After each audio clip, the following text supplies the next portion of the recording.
Everybody, welcome to another Instagram Live with the Global Advising Center. My name is Pat Harvey. I am an advisor at CIS Abroad.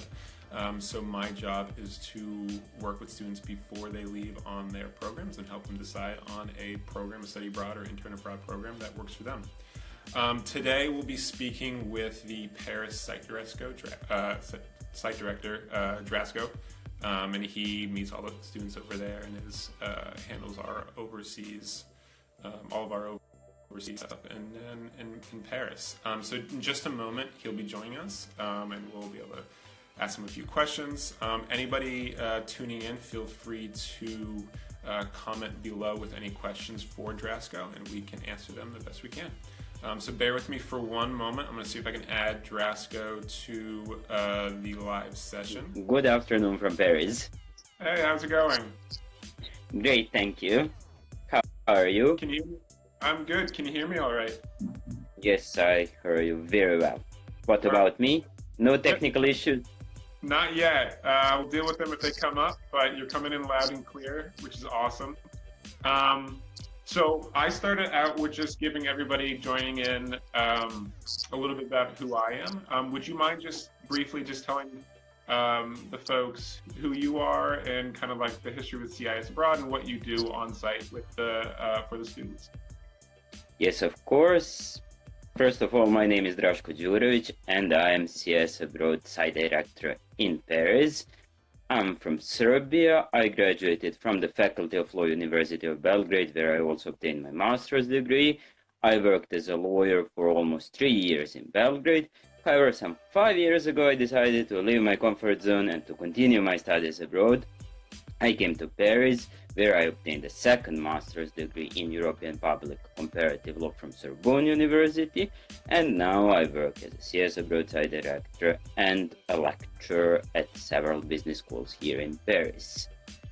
I will do my best that you stay safe in Paris and that you enjoy your stay in this wonderful city, so I hope that we will be able to meet in Paris and that you will make a decision to spend the semester or summer in this wonderful city. Perfect. Well, thanks for that. So anybody tuning in, feel free to drop any questions below, and we'll do our best to answer them. To kind of start off with, Drasko, would you mind just talking a little bit about what the first 24 hours looks like for students when they first arrive in Paris? Yes, of course, but before that, I wouldn't like that our students have perception that they will have a boring lawyer as a site director, so please let me add a few sentences about me. I'm also national rowing umpire here in France and in Serbia. I raced several half marathons and I'm a diver and skydiver. So there will be also some fun activities during students in Paris. And now about the first 24, you mentioned 24 hours? Yeah, like when they first arrive. Okay, so first day of the program, there will be a very busy schedule. I will wait for students at the airport, then I will arrange them a transfer from the airport to their apartments. Then we'll have a CS Abroad orientation meeting. After that, we'll have a housing orientation meeting, walking tour, and after the walking tour, we'll have, of course, a welcome dinner. So that's the plan for the first day of stay in Paris. Awesome, perfect. And then for the, I know I get a lot of questions about housing. And can you tell me a little bit more about what the typical housing looks like for our university partners over there? Of course. First of all, our students, they have to know that they will not be living in student residences. They will be living in typical Parisian apartments, in typical Parisian buildings, in typical Parisian neighborhoods with Parisians. What does it mean? It means that they will have wonderful apartments, very large for local standards, but I have to say that those apartments will probably be smaller than their apartments or houses in states. Housing is a huge issue in Paris, but I think the situation is same in every big city in the world. Situation is same in New York, London, or Paris. So once again, wonderful apartments, very big for local standards, but probably smaller than apartments or houses in States. Perfect. And is the housing, how far away is the housing from our campuses? We do our best that our students are as close to campuses as possible, and our goal is that our students are not more than 30 minutes from universities. When I say 30 minutes, it's 30 minutes commute, and I think that that's not too long for a big city. Absolutely. Are you, in regards to the transportation, are students able to walk to the university, or is it public transportation the better route to take? Students will use public transportation on a daily basis, and if students are very lucky, they will be able to walk to the universities, but usually they have to commute. But you have to have in mind that there are 14 metro lines in Paris, so you can get easily everywhere using the public transportation. So it is very easy to use it, it's a very good system of public transportation, and you can get everywhere easily and quickly. If a student doesn't know French that well, is it still relatively easy to get around? Of course. There is no huge language barrier.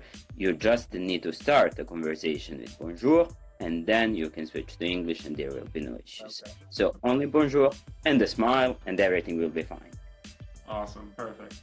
And then in regards to what's around the immediate housing, are there like grocery stores in the area? Can students do some shopping, or do they have to take public transportation to that as well? Well, as I have already mentioned, our students will live in typical Parisian neighborhoods. It means that they will have everything in their neighborhood. Grocery store, bar, restaurant, boulangerie, patisserie, everything that you need for normal life. And they will be living in city center, and campuses are in the city center, but once again, they will probably have to commute on a daily basis. Absolutely, perfect. And then are they, for the housing, are they single rooms, or will they be sharing, are they typically shared with other CIS students? Apartment is shared with other CIS abroad students, and we have single and also twin rooms. So students can choose between single room and twin. Are for the campuses, are they located in the center of Paris? Is it like a city campus, or is it kind of like a more condensed campus, or is it spread out throughout the city? We work with several universities, and they all have campuses in city center, and they are very centralized, and they have one main campus. But once again, space is a huge issue in Paris, so campus would be several times smaller than campus in States. Typical campuses. Right. And you work on both the semester and summer programs, is that correct? Yes, that's true. Can you talk a little bit about the semester and summer program?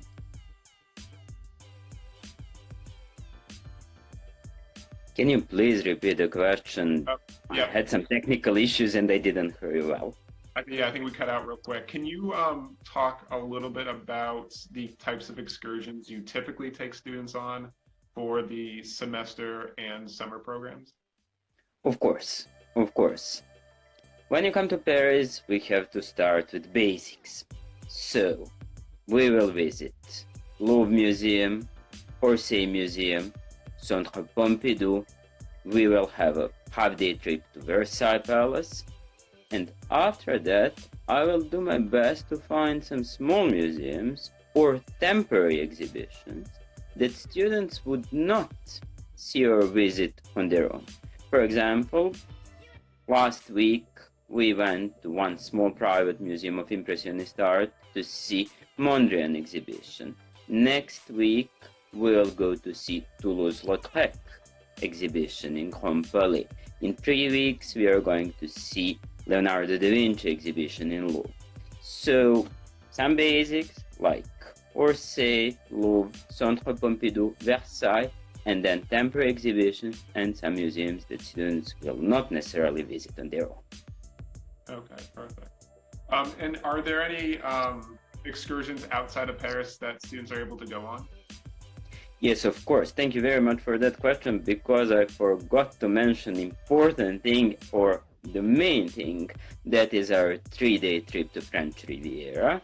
So students who attend semester in Paris programs, there are several of them, they go to big excursion and we spend 3 days in French Riviera. Usually we take a flight on Friday in the afternoon. We fly to Nice, we spend the afternoon and the evening in Nice.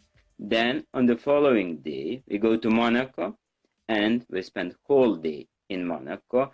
And I have been to Monaco, I don't know how many times, and I'm always impressed by Monaco.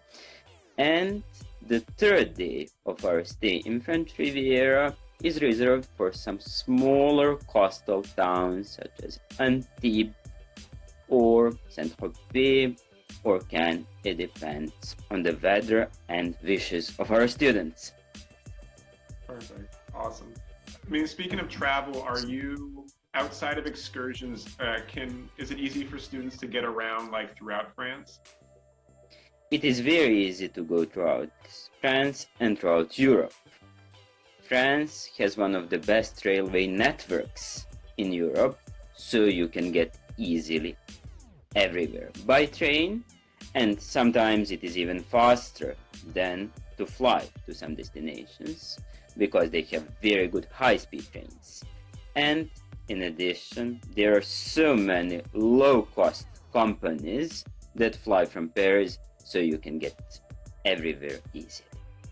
And usually, if you buy tickets in advance, they could be very affordable. And how's the weather usually during, I guess, for the upcoming spring, I'd say? What can students expect? Is it going to be, as cold as, I don't know, like 30 degrees here? I mean, do you guys get snow out there? It doesn't snow in Paris. It doesn't snow, so it does not become very cold. However, you should know that Paris has the same weather as London, but better reputation. It means that it rains a lot in Paris, especially during winter. So you have to bring good walking shoes because you will walk more than ever in your life, and good umbrella and raincoat. Those things are mandatory in Paris. Absolutely. Perfect. Well, as we kind of end here, because we are running a little bit low on time, I usually ask site directors, one of my last questions is, we do have a lot of other programs throughout Europe.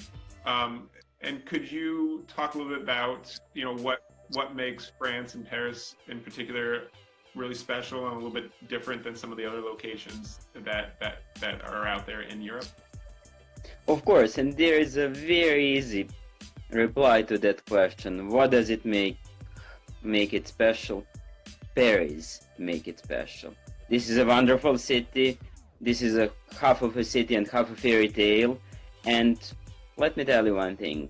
I have already mentioned that I came to Paris 5 years ago. When I came to Paris, I made a list of more than 100 monuments, museums, parks, castles that I wanted to visit. And after 5 years, there are still few of them on the list that I haven't visited yet. There are so many things to do here in Paris, but you have to know that time goes so fast. So when you come to Paris, you will have to make a list of the things that you want to do and places that you want to visit, and you have to start to visit them on the following day. Perfect. Well, thank you so much for taking the time this morning, I guess afternoon for you, to talk with us. If anybody is interested in learning more, feel free to go to cisabroad.com, either to apply or ask one of the advisors questions. Drasko, thanks so much again for taking the time today. It was great learning a little bit about Paris. You're welcome. It has been my pleasure. Have a good evening. We'll talk again soon. Thank you.